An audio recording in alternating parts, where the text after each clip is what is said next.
Hello everyone, welcome back to my channel. सब viewer लोग को मेरा तरफ से प्रणाम।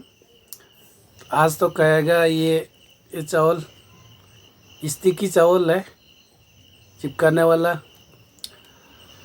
उस थोड़ा बाजी खाएगा, ये खाएगा। ये बिन बिन जैसा है। मैं वो तराम नोकचा बगल ना मैं पुनः खुरमजरी।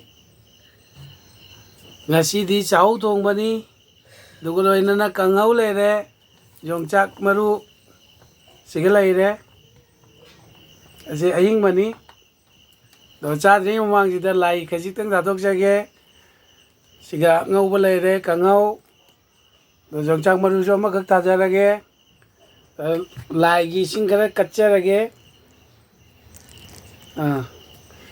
अजे लाई की थागी लोरबनीना चाब जगह मैम से चाउगी चक्का जेसे मैम चाउगी चक्का जी हाउद्रोबनी मई ताद्रोबनी ngasiदी चाउ से चाउ मैम से लोई चासलद्रोबनी ngasiदी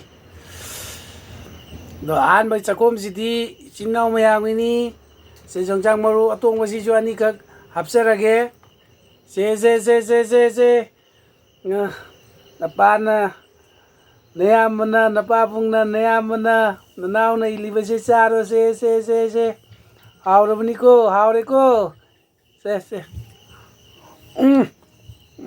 हाँ भाई मजा है।